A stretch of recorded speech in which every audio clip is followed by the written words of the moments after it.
मैं पर्सनली बताऊं तो मुझे ये पेपर बहुत अच्छा लगा। It's Chinu Thakur, good morning, I am from सौरसा क्लासेस। ये पेपर हम लोगों ने स्टार्ट जब से किया है इसको सॉल्व करना, तो एक बात तो समझ में आती है कि पेपर बहुत ही इंटरेस्टिंग बनाया जाता है। बस प्रॉब्लम क्या होती है कि यदि आपने पहले नहीं रीड किए हुए हैं, ये सारे क्वेश्चंस PYQ नहीं किए हुए हैं, तो ही आपको मुश्किल आएगी। ठीक है, तो इसीलिए मैं भी आपको ये पेपर करवा रही हूँ। जबकि 18 जून 2024 का ये जो पेपर है कैंसिल हो चुका है, बट फिर भी आपका जो अपकमिंग पेपर अगस्त में होने वाला है, उसमें ये पेपर आपको कैसे हेल्प करेगा कि इससे जो आपके क्वेश्चन पैटर्न है ना वो समझ में आते हैं। तो चलिए फटाफट से जुड़ जाते हैं चैनल के साथ और ये क्लासेस कंटिन्यू करते हैं। जितने भी इंपॉर्टेंट एग्जामिनेशन होते हैं, जो भी एग्जाम होते हैं, उन सभी को यहाँ पर प्रॉपर वे में सॉल्व किया जाता है। ठीक है, 16 question number list 1 list 2 matching का है और देखिए कितना सरल है। देखते परेशान नहीं होने की जरूरत है। जो input voice covers for voice overs for a presentation, और यहाँ हमें अप्रोप्रिएट कंप्यूटर इनपुट डिवाइस बताने हैं, यहाँ पर इस्तेमाल है। सबसे सिंपल में चलते हैं। सबसे सिंपल क्या होता है? To put input a pin. आप पिन डालते हो, ओटीपी आया, पिन आया, बताओ अपना पिन डालो। कैसे डालते हो? माउस से, जॉयस्टिक से, माइक्रोफोन से, या नंबर पैड से? फटाफट से आपको आंसर आ गया होगा कि भाई ये तो होता है नंबर पैड से। तो बी का 4 कहां पर है? बी का 4 ये इधर है, बी का 4 इधर है, यहां नहीं है, हटा दो, यहां नहीं है, हटा दो। ठीक है, अब input voice overs for a presentation, आपने वॉइस देनी है, किससे दोगे? माउस से, जॉयस्टिक से, माइक्रोफोन से? अरे भैया ऑफ कोर्स माइक्रोफोन से। सो हो गया सॉल्व। ए का 3 या ए का 2? ए का 2। So this is the right answer. Now to select options from a menu, so that we can do by the mouse, और ऑपरेट करेंगे फ्लाइट सिमुलेटर्स तो हम करते हैं जॉयस्टिक से। ठीक है जी, चलिए बढ़े नेक्स्ट क्वेश्चन की तरफ। एक मिनट रुकिएगा। Yes, next question, which of the following is the first post independence education commission in India? Very important guys, एक बार एजुकेशन आपको सारे जरूर पढ़ने हैं। अगर आप अलग से एजुकेशन कमीशन पर क्लास चाहते हैं या अलग से किसी भी टॉपिक पे क्लास चाहते हैं, तो कमेंट सेक्शन में आपको सिर्फ टॉपिक का नाम लिखना है। उसको जितना इजी वे में हो सकता है वो मैं आपके साथ शेयर कर दूं। फिलहाल इसका आंसर आपका क्या होगा? Which of the following is the first post independence education commission in India? Indian Education Commission, Calcutta University Commission, university education commission, या फिर इंडियन यूनिवर्सिटी कमीशन? तो सही आंसर इसमें क्या है? अगेन रिपीटिव क्वेश्चंस, और ये फेवरेट क्वेश्चंस है और इसके बारे में आपको इंफॉर्मेशन होनी चाहिए। पोस्ट इंडिपेंडेंस यानी कि आजादी प्राप्त करने के बाद जो हमारा पहला एजुकेशन कमीशन था वो क्या था? Indian education commission, Calcutta university commission, university education commission, या इंडियन यूनिवर्सिटी कमीशन? तो आपका राइट आंसर हो जाएगा यूजीसी, यूनिवर्सिटी एजुकेशन कमीशन। इसके बारे में जो इंपॉर्टेंट चीजें हैं वो मैं आपके साथ डिस्कस करती हूँ। ये स्टैट्यूटरी बॉडी है और किसके अंडर आती है? ये मिनिस्ट्री ऑफ एजुकेशन के अंडर आती है। ठीक है, मिनिस्ट्री ऑफ एजुकेशन। और इस्टेब्लिश्ड कब हुई थी? 1956 में हुई थी। इसका काम क्या है? रेगुलेट करना। ठीक है, रेगुलेट एंड मेंटेन, दोनों चीजें।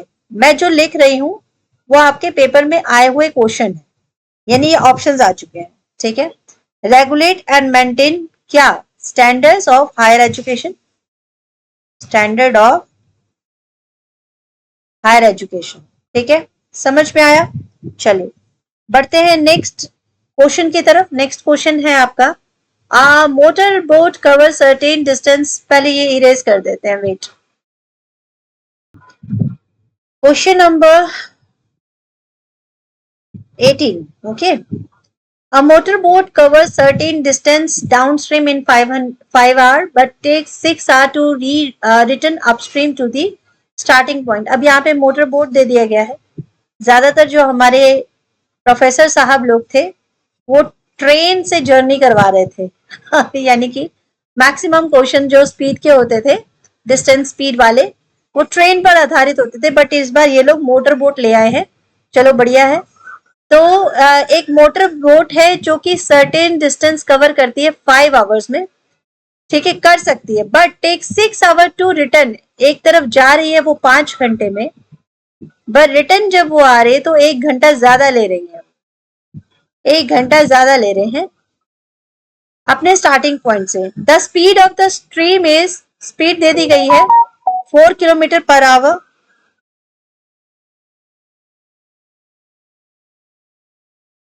ये क्वेश्चन को सिंपली आंसर नहीं करके पूरी तरह से समझ लेते हैं, क्योंकि ऐसे क्वेश्चंस तो रिपीट आते ही रहते हैं ना, ठीक है। तो मोटर बोट जो है एक नदी में या एक स्ट्रीम है, चाहे तालाब समझ लीजिए, नदी समझ लीजिए, वहां पर रन करती है, ठीक है। तो सपोज मैं पहले आंसर समझती हूँ, मुझसे पूछा गया है कि मोटर बोट का जो स्टिल वाटर है, रुका हुआ पानी है, उसमें अगर वो स्पीड देखी तो कितनी होगी। सपोज समझ लेते हैं x, ठीक है, x किलोमीटर पर आवर होगा। आप सॉल्व कैसे करेंगे? डाउन स्ट्रीम पहले देख लेते हैं कितना था, दोनों का अलग अलग है ना। डाउन स्ट्रीम में वो कह रहे हैं कि भाई ये जो x किलोमीटर पर आवर है उसमें प्लस हो जाएगा 4 किलोमीटर पर आवर, ठीक है। और अगर अपवर्ड देखा जाए यानी अपस्ट्रीम देखा जाए, अपस्ट्रीम में क्या हो जाएगा, 1 x-4 हो जाएगा, ठीक है। अब फॉर्मूला तो आप जानते ही हैं, डिस्टेंस स्पीड इनटू टाइम है। मेरे पास अगर दोनों आ गए हैं तो मैं 5 को पहले ये इससे सॉल्व कर देती हूँ और 6 को इससे सॉल्व कर देती हूँ, ठीक है। अपस्ट्रीम और डाउनस्ट्रीम दोनों का मिल गया। बस आप जब इसे सॉल्व करेंगे तो आपका आंसर लास्ट में क्या निकलने वाला है, आंसर निकलने वाला है आपका 44। सॉल्व करके देख लीजिए, 5x है 540, 6x है 540 कह रही हूँ, 5 4 और 6 4 जब आप इसे आपस में ऐड करते हैं तो आंसर आपका 44 आता है। तो टोटल आंसर क्या हो जाएगा, और कंप्लीट आंसर हो जाएगा आपका 44 किलोमीटर पर आवर, ठीक है। नेक्स्ट क्वेश्चन की तरफ बढ़ते हैं।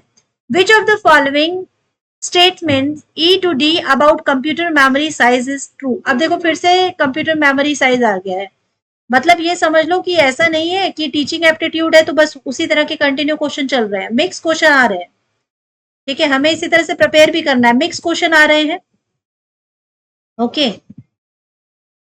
चलिए स्क्रीन क्लीन हो गई है, यस। इनको क्या हो गया, चलो। सो फर्स्ट ऑप्शन है ए बोल रहा है 25 KB लार्जर है 100 MB से। बी कहते हैं कि 999 MB लार्जर है 50 GB से। सी कहते हैं 3500 KB जो है वो छोटा है 2 GB से।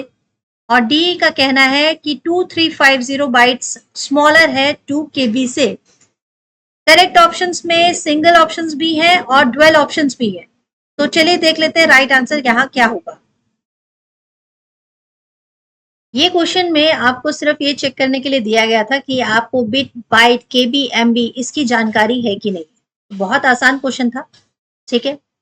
पूछा गया है नंबर 1 क्वेश्चन पे ही देखते हैं, 25 KB is larger than 100 MB। अब तो आप लोग के पास मोबाइल इंटरनेट सब कुछ इतना है, आप बता ही सकते हैं क्या ये सही हो सकता है? क्या 25 KB 100 MB से बड़ा हो सकता है? पॉसिबल नहीं है, ये रॉन्ग हो गया। 999 MB क्या 50 GB से बड़ा है? यानी कि 999 MB का मतलब क्या होगा, 1 GB के आसपास। तो क्या ये 50 GB से बड़ा है? नो, ये भी गलत हो गया। तो ए गलत है, गलत है, बी गलत है, बी भी गलत है, बी यहां पर भी लो, आपका तो क्वेश्चन ही सॉल्व हो गया। सी क्या कहता है, सी कहता है कि 3500 KB जो है वो छोटा है GB से, 2 GB से। एब्सोल्युटली राइट, बिल्कुल ठीक बात है ये। और 2350 बाइट्स जो है वो 2 KB से छोटा है, ये गलत है एकदम, तो ये भी नहीं होगा। तो राइट आंसर आपका क्या हो जाएगा, सी हो जाएगा।